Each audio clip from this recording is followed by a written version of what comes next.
الحسن صلواتك عليه وعلى آبائه في هذه الساعة وفي كل ساعة وليا وحفظا وقائدا وناصرا ودليلا وعينا حتى تسكنه أرضك طوعا وتمتعه فيها طويلا يا رب محمد وآل محمد وعجل فرج آل محمد صلوات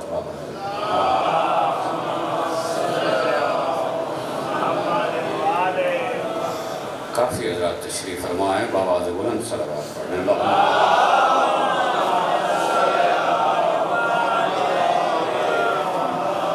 نعرہ تکبیر نعرہ تکبیر نعرہ رسالت نعرہ رسالت نعرہ حیدری نعرہ حیدری حسینیت حسینیت یزیدیت یزیدیت آواز بلند صلوات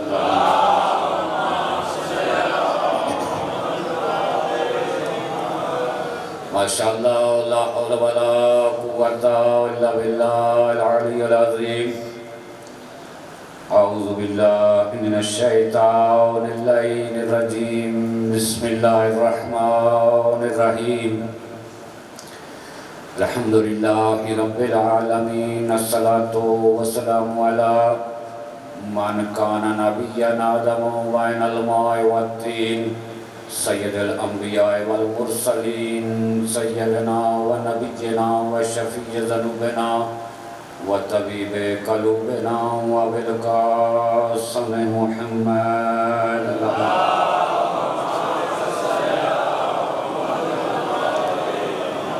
والصلاة والسلام على أخيه ووزيره وابن عمه ووارث علم الأولين والآخرين علي بن أبي طالب أسد الله الغالب غالب على كل غالب إمام المشارق والمغارب والد الشبير والشبر قاتل مرحب والأنتر فاتح الأحد وبدر خندق والخيبر الذي قال في شانه كل شيء أحصيناه في إمام مبين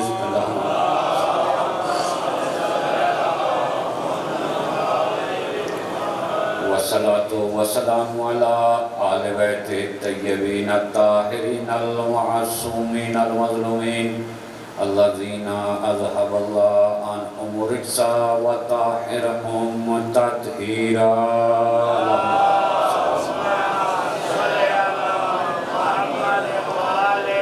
ولعنة الله على أعدائهم أجمعين ما بعد قال رسول الله صلى الله عليه وآله وسلم بسم الله الرحمن الرحيم من بكى على الحسين أو أبكى أو تباكى وجبت له الجنة صلوات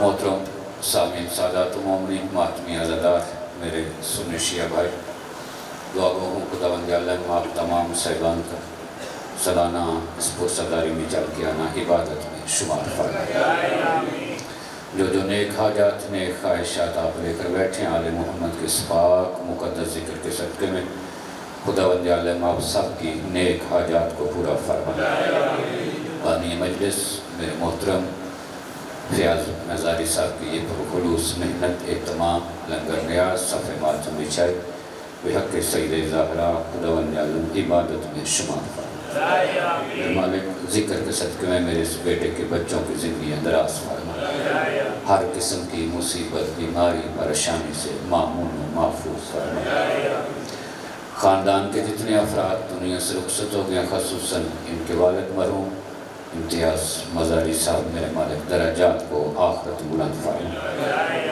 امتیاز مزاری صاحب کے بچوں کی زندگیاں دراز فرمائے بچیوں کو ہر قسم کی مصیبت بیماری پریشانی سے معمون و محفوظ فرمائے میرے مالک جتنے ماتمی عزادار بیمار ہیں خصوصاً جتنے ذاکرین خصوصاً ایک مومن کے لیے دعا کے لیے کہا کہ میرے مالک بڑی مخصوص رات اس رات کے صدقے میں مومن مخصوص کو شفاء کلی عطا فرما، مظلوم کے مشن کو دن دگنی رات چگنی ترقی عطا فرما، خصوصاً حسین کے ماتمی، حسین کے عزادار، حسین کے عہدیدار، حسین کو چاہنے والے دنیا میں جہاں جہاں بھی ہیں میرے مالک سب کی حفاظت فرما، ماتمی جلوسوں کی حفاظت فرما، زیارات مقدسہ سے مشرف فرما، جتنے مومنین و مومنات، مسلمین و مسلمات، بلکہ پوری دنیا سے غیر مسلم بھی مظلوم کربلا کی زیارت کے لیے تشریف لے گئے ہیں، میرے مالک ان تمام کے سفر کو عبادت میں شمار فرما، سفر کی تکلیفوں سے معمون و محفوظ فرما، مشن کے حقیقی وارث، عزاداری کے حقیقی وارث امام زمانہ کا ظہور فرما، ہم سب کو ان کے نوکروں میں شامل فرما، صلوات بآواز بلند پڑھیں، اللہم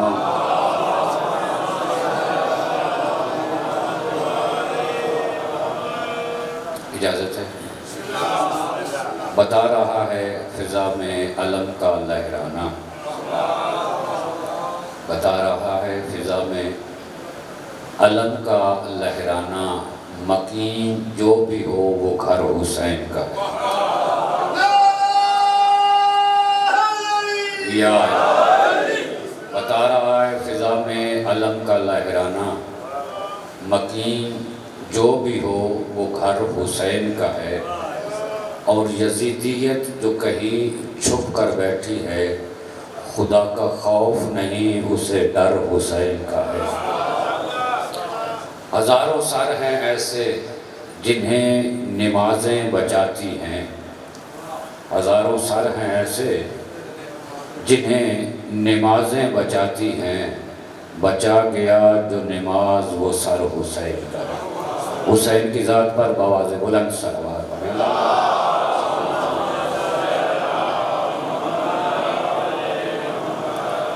حدیث پاک فرمانے پیغمبر علیہ السلام، یہ حدیث پاک چھٹے امام سے بھی منسوب ہے، امام جعفر صادق علیہ السلام،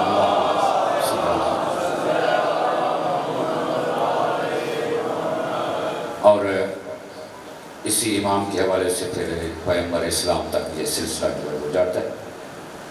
بچے بیٹھے ہیں، میں ترجمہ گزارش کر دوں، اکثر ذاکرین سے واعظین سے سنتے رہتے ہیں، من بکا علی الحسین او ابکا او تبکا وجبت لہ الجنہ، حضور فرماتے ہیں جو بندہ حسین کے غم میں روئے گا یا رلائے گا یا رونے کی شکل بنائے گا، اس بندے پر جنت واجب ہے،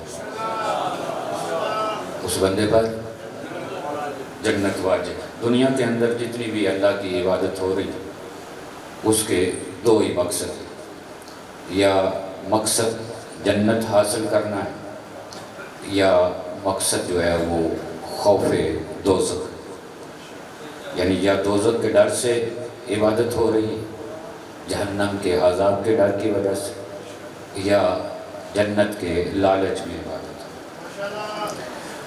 کائنات میں ایک ہی ہستی گزری ہے، آپ کا میرا مولا حضرت علی بن ابی طالب، اللہم صلی اللہ علیہ وسلم، ایک ہی ہستی ہے جس کا یہ فرمان ہے کہ اے اللہ میں علی تیری عبادت نہ تیری جنت کے لالچ میں کرتا ہوں نہ تیرے دوزخ کے خوف سے کرتا ہوں، میں علی تیری عبادت اس لیے کرتا ہوں کہ تو لائق عبادت ہے، یا باقی جتنی بھی عبادت ہو رہی ہے یا لالچ کی یا خوف کی عبادت ہے، لیکن نسل در نسل نمازیں روزے عبادات ہو رہی ہیں اور قیامت تک یہ سلسلہ جاری رہے گا۔ پیغمبر اسلام نے نمازی سے پوچھو نا کہ نماز کیوں پڑھ رہا ہے، وہ یہی کہے گا کہ جنت کے لیے۔ روزے دار سے پوچھو روزہ جنت کے لیے، حاجی حج پہ جاتا ہے جنت کی، جتنی بھی عبادات مقصد جو ہے وہ جنت ہے، چاہے سنی ہے چاہے شیعہ ہے، سب کا مقصد ایک ہے کہ جنت کے حصول کے لیے جنت کے لالچ میں عبادات ہو۔ پیغمبر اسلام کی کوئی ایسی حدیث نہیں ملتی کہ جس میں پیغمبر نے ارشاد فرمایا کہ جو بندہ نماز پڑھے یا نماز پڑھائے یا نمازی کی شکل بنائے تو اس پر جنت واجب ہے۔ حضور کی کوئی ایسی حدیث نہیں ملتی جس میں پیغمبر نے ارشاد فرمایا کہ جو بندہ روزہ رکھے یا روزہ رکھائے یا روزہ دار کی شکل بنائے تو اس پر جنت واجب ہے۔ جو بندہ حج کرے یا حج کرائے یا حاجی کی شکل بنائے تو اس بندے پر جنت واجب ہے۔ ایک ہی حدیث ہے، من بکا علی الحسین او ابکا او تباکا واجبت لہ الجنہ، جو بندہ غم حسین میں روئے گا، رلائے گا یا رونے کی شکل بنائے گا اس پر جنت واجب ہے۔ اس بندے پر جنت واجب ہے، اس لیے کہ جس کی متعلق حدیث ارشاد فرمائی ہے نا امام حسین علیہ السلام، وہ جوانان جنت کا سردار، وہ جنت کا مالک۔ میرے سامنے ملک کی نامور شخصیت ذاکری کے حوالے سے کسی تعارف کے محتاج نہیں ہے، پورے پاکستان میں ممبروں پر پڑھ رہے ہیں، شفقت جاننے والے، مولا زندگی دراز فرمائے، زبان میں مزید تاثیر عطا فرمائے۔ شاہ جی میں نے 3 سال پہلے کربلا گیا، نجف اشرف سرکار کا جو مین دروازہ ہے، باہر مین گیٹ جو ہے، دروازے کے اوپر میں نے ایک حدیث پاک لکھی ہوئی تھی، چھٹی پڑھی ہوگی نا، یقیناً پڑھی ہے۔ شفقت شاہ جی، اللہ دیکھا جا سکتا ہے؟ جب ہم محمد و آل محمد کے فضائل بیان کریں، ہم کہیں کہ معراج کے پردے میں اللہ نہیں علی تھا، تو کہتی ہے کہ جی علی وہاں کیسے پہنچ گئے؟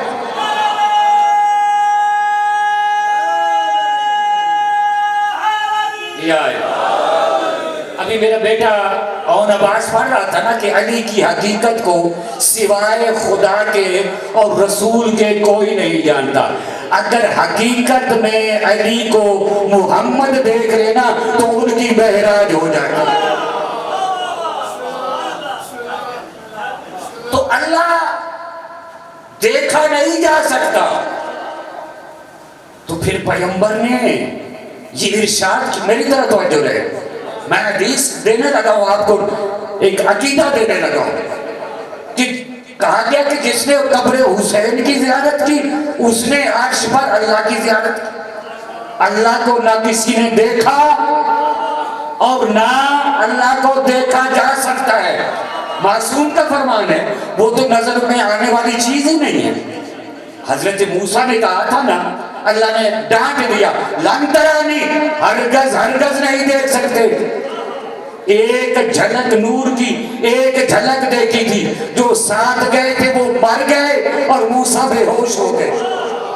معصوم سے جب پوچھا گیا کہ انہوں نے اللہ کو دیکھا تھا جو مر گئے تھے، کہا نہیں، ہمارے نور کی ایک جھلک دیکھی، ہمارے نور کی، تو اللہ کو دیکھا نہیں جا سکتا۔ تو پھر اس کا مطلب کیا ہے کہ جس نے قبر حسین کی زیارت کی وہ یوں سمجھے کہ میں نے اللہ کی زیارت کی، اللہ کو دیکھا، پھر عرش ہی عرش معلیٰ پر اللہ کو دیکھا۔ اس کا مطلب یہ ہے کہ جس نے حسین کو دیکھا وہ یوں سمجھے کہ میں نے خدا کو دیکھا ہے۔ ان کا دیکھنا خدا کا دیکھنا ہے، خدا خود سامنے نہیں آتا، آ نہیں سکتا، اگر سامنے آ جائے تو خدا نہیں رہتا، لہذا جب بھی آئیں گے یہ 14 سامنے آئیں گے۔ سلوات بآواز بلند پڑھیں۔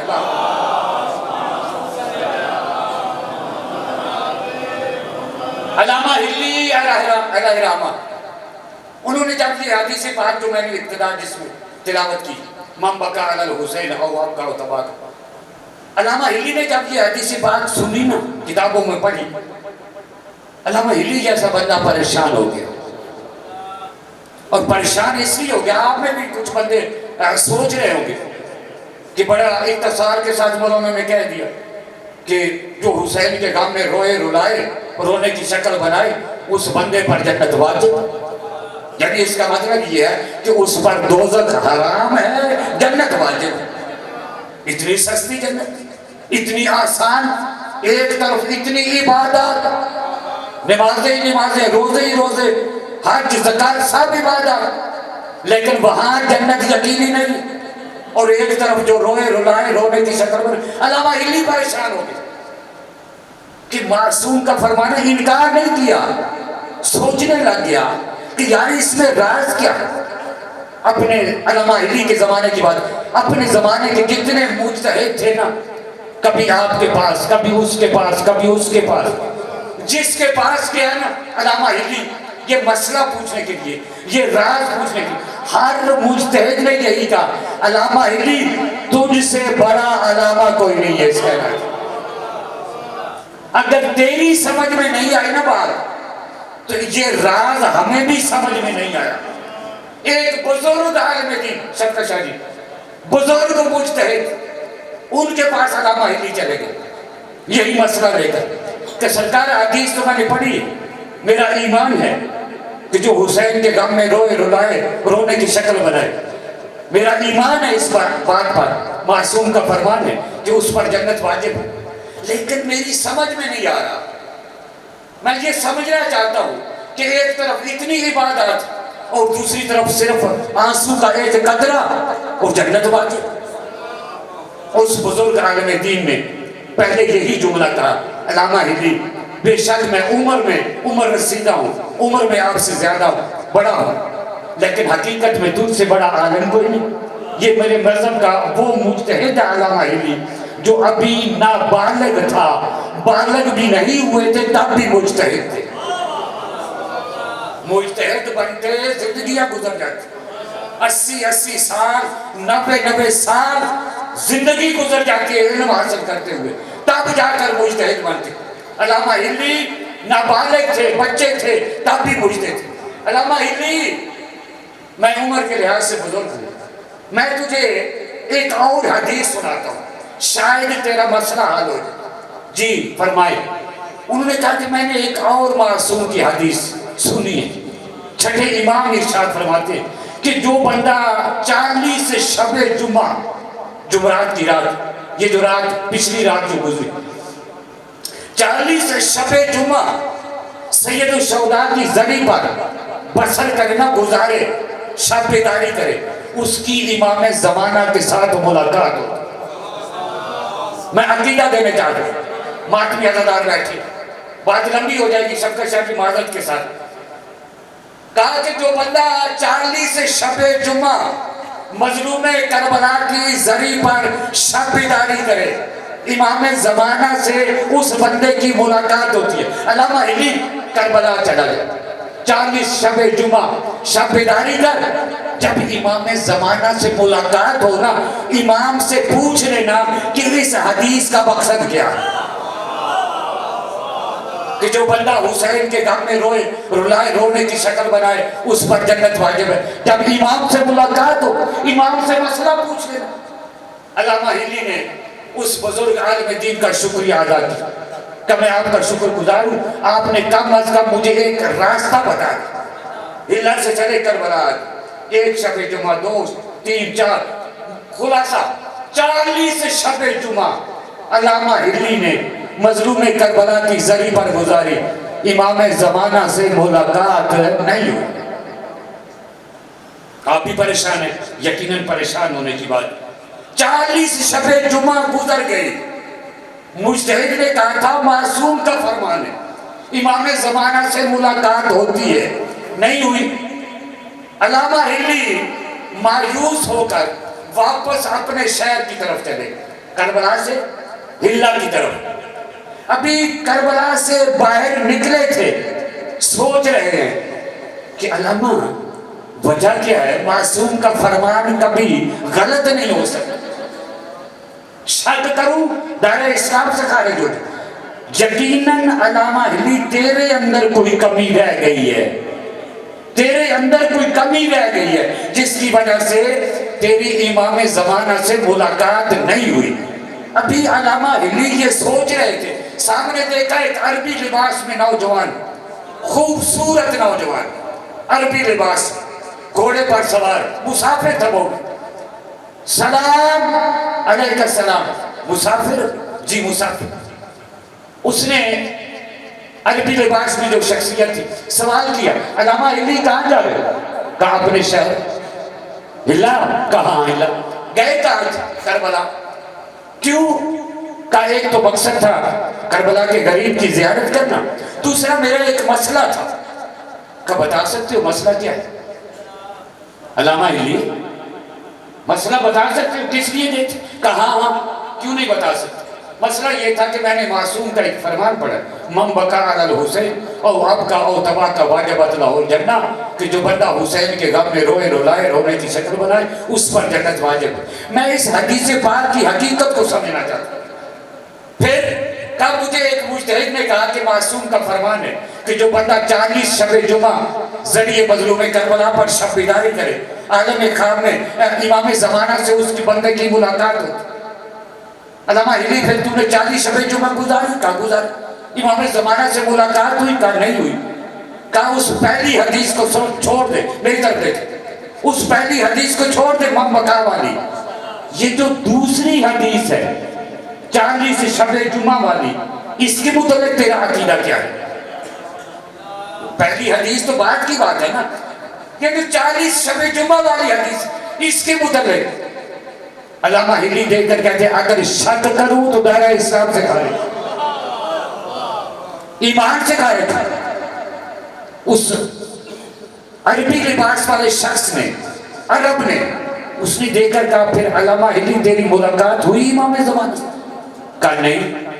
کہا ملاقات بھی نہیں ہوئی، حدیث میں شک بھی نہیں کہا.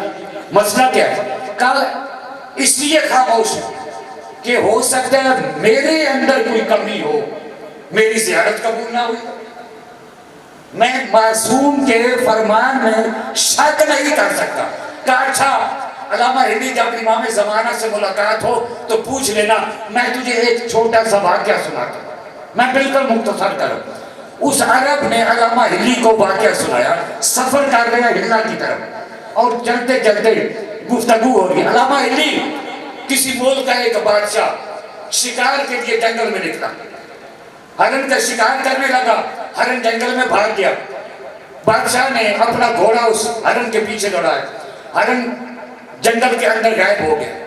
وہ تلاش کرتا کرتا کرتا اپنے قافلے سے جو وزیر مشیر صاحب تھے ان سے بادشاہ بچھڑ گیا، جنگل میں بچھڑ گئے. حتیٰ کہ رات ہو گئی، راستہ بھول گیا واپسی کا کہ میں نے جنگل سے نکلنا کیسے ہے، کس طرف جانا ہے.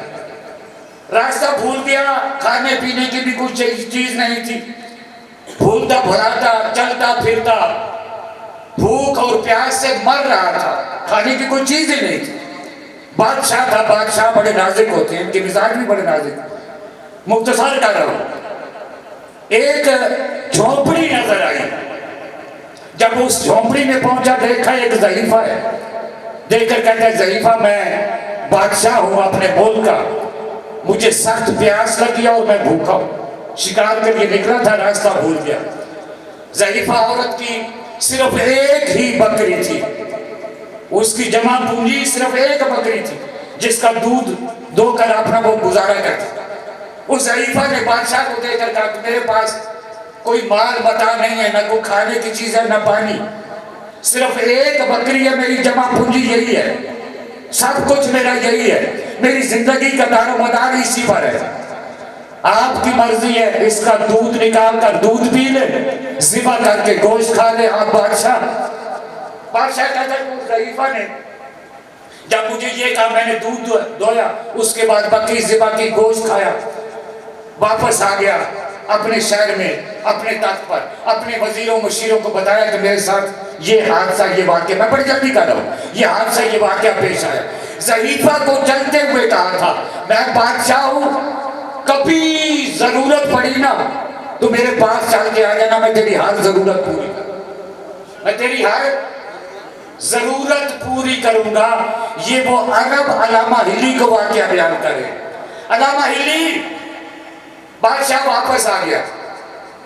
وقت گزرے، ضعیفہ کسی مجبوری کے تحت شہر میں آ گیا. اور جب شہر میں آئی اس دماغ میں سوچا کہ بادشاہ نے وعدہ کیا تھا کہ مجھ سے اگر کوئی ضرورت پڑے جو بھی سوال کرو گے میں تمہارا سوال پورا کروں. تیری ہر حاجت پوری. چلتی ہوں دربار میں آئی, کہا میں نے بادشاہ کو ملنا ہے. پہلے تو نوکروں نے دربانوں نے روکا, بعد میں بادشاہ نے کہا کہ نہیں اسے آنے دیں. بادشاہ نے پہچان لیا. علامہ ہلی ضعیفہ نے کہا کہ بادشاہ ایک دن تو میرے گھر آیا تھا, آج میں تیرے پاس آئی سوالی بن کر مانگنا چاہتی ہوں. علامہ ہلی ضعیفہ نے اس سے سوال کیا, اب آپ بتائیں کہ اس بادشاہ کو ضعیفہ کے سوال کے جواب میں کیا دینا چاہیے.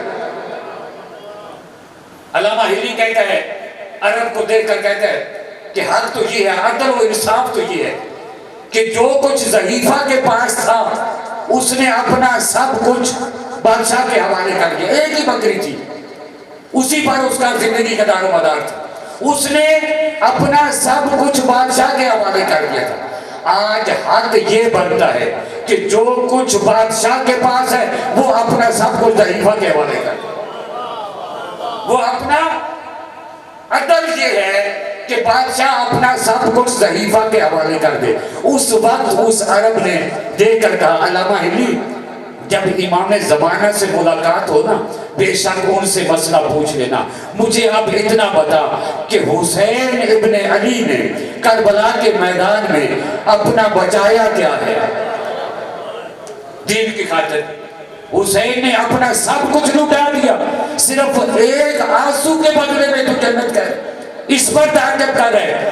حق یہ ہے, عدل الہی یہ ہے کہ صرف جنت ہی نہیں, جو حسین کہے وہ اللہ عطا کر دے. جو, اور یہی سبب ہے حسین جو کہتا ہے. میں سلام پیش کرتا ہوں حسین کے زائرین, بخدا حسین کے زائرین کا بڑا مقام. آج بڑی عظیم رات ہے, چہلم کی رات ہے. آج حسین کی بہن کربلا میں غریب بھائی کا چہلم کرنے کے لیے میں نے دن کو بھی یہ جملہ کہا تھا, جو جمعے کے اجتماع میں مومنین موجود تھے, نمازی موجود تھے. میں نے جمعے کے اجتماع میں یہ جملہ کہا تھا, چہلم ہوتا ہے 40 دنوں کے بعد, ایسے ہی ہوتا ہے نا.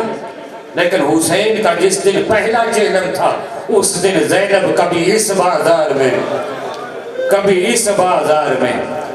میرے مذہب کے بہت بڑے عالم دین علامہ اظہر حسن زیدی مولا کروٹ کروٹ جنت نصیب فرمائے مجلس پڑھ رہے تھے, ایک جوان کھڑا ہو گیا. اس نے سوال کیا اظہر حسن زیدی صاحب سے, قبلہ بڑے بڑے زمانے میں مظلوم گزرے ہیں, انبیاء بڑی مظلومیت کے ساتھ شہید ہوئے, کسی کو آرے کے ساتھ چیرا گیا, کسی کو آگ میں ڈالا گیا, بڑے بڑے مظلوم گزرے ہیں, لیکن آج تک نہ کسی نبی کا محرم ہوتا ہے, نہ کسی نبی کی مجلس ہوتی ہے, نہ کسی نبی کا چہلم ہوتا ہے. یہ حسین ہی کا چہلم کیوں منایا جاتا؟ علامہ اظہر حسن رو پڑے, اظہر حسن زیدی رو پڑے, رو کر کہتے ہیں جوان اس کی حقیقت تو تجھے کوئی معصوم ہی بتا سکتا ہے, میں گناہگار بندہ ہوں. میں صرف اتنا ہی جانتا ہوں کہ چونکہ کسی نبی کی زینب جیسی بہن نہیں تھی. مولا آپ کی ہائے قبول کرے, مولا آپ کی ہائے قبول کرے. سال کے بعد یا پونے 2 سال کے بعد جب قید رہا ہوئی نا صغیر شاہ جی, میں کئی مرتبہ یہ بیان کر چکا ہوں, میں 2 مرتبہ اسیر رہ چکا ہوں. جو قیدی ہے میری بات کی گواہی دے. قیدی چاہے ایک دن ہی زندان میں رہے نا گھبرا جاتا ہے, جب رہائی کی خبر آ جائے نا قیدی بڑا خوش ہوتا ہے. اس کی کوشش ہوتی ہے کہ اب جتنا جلدی ہو سکے یہاں سے وہ نکلے, اپنے گھر جائے, اپنے بچوں کو ملے, رشتہ داروں کو ملے. میں قربان زہرا کی بیٹی تیرے حوصلے کو سلام. سال کے بعد جب زینب کی رہائی ہوئی ہے نا, دیکھ کر کہتی ہے سجاد میں اس وقت تک شام سے نہیں جاؤں گی جب تک میں حسین کا ماتم نہ کروں, جب تک میں حسین کا ماتم نہ کروں. یزید سے کہو میری پھوپھی کہہ رہی ہے ایک گھر خالی کرا, مختصر کراؤ, مکمل مفصل مسائل میرے بعد ذاکر پڑھیں گے. میں گھر کا بندہ ہوں, روزانہ پڑھوں آپ کے سامنے. کہا اس وقت تک نہیں جاؤں گی جب تک بھائی کا ماتم نہ کروں. گھر خالی ہو گیا, لوٹا ہوا سامان واپس آیا, شہیدوں کے سر واپس آئے. شام کی عورتوں نے بیویوں کو پرسر دیا. ایک مرتبہ بیوی کا یہ جملہ ضرور پڑھوں گا, بی بی نے اس شام کی عورتوں کو ایک جملہ کہا تھا، اے شام کی عورتوں، جب میں پہلے دن شام میں آئی تھی نا، تم نے میرا بڑا استقبال کیا تھا، پتھروں کے ساتھ تم نے میرا استقبال کیا۔ اگر اس دن رش کی وجہ سے تم میں سے کوئی بی بی مجھے پتھر نہ مار سکی ہو، زینب اب بھی حاضر ہے، میں اب بھی حاضر ہوں جو پتھر مار۔ عورتوں نے معافی مانگی، زہرا کی بیٹی ہمیں پتہ نہیں تھا، ہمیں بتایا نہیں گیا تھا، غلط بتایا گیا تھا، معافی مانگتی ہے۔ لوٹا ہوا سامان آیا، سب سے پہلے سید سجاد نے ایک چھوٹی سی گٹھڑی اٹھائی جس میں بیویوں کی چادریں تھی۔ مجھے معاف کرنا، چادروں کی تعداد زیادہ تھی، بیویوں کی تعداد کم تھی۔ سیدوں با خدا کیسے پڑھوں؟ سب سے پہلے سید سجاد نے اس گٹھڑی کو کھولا، ایک سرخ چادر سید سجاد نے نکالی، خون آلودہ چادر سید سجاد نے اٹھائی، جس چادر میں جگہ جگہ نیزوں کے نشان تھے۔ آواز دے کر کہا، پھوپھی زینب یہ آپ کی چادر ہے۔ ہائے ماتمی، یہ وہی چادر تھی جو شام غریبہ شمر نے اتاری تھی۔ میں مر جاتا یہ جملے نہ پڑھتا۔ جب شمر بی بی کے خیمے میں آیا نا، آپ نے صرف ہائے کی ہے۔ زینب نے جب شمر کو دیکھا اور رخ پھر گیا نہر فرات کی طرف، رو کر کہتی عباس شمر میرے خیمے میں ہے، عباس شمر میرے خیمے میں آ گیا۔ بی بی دیکھ کر کہتی ہے شمر خبردار، میں زہرا کی بیٹی ہوں، آگے نہ بڑھنا، بددعا کروں گی، یہیں پر غرق ہو جاؤں گی۔ عزادارو، اس حرام زادے نے بی بی کی چادر ہاتھ سے نہیں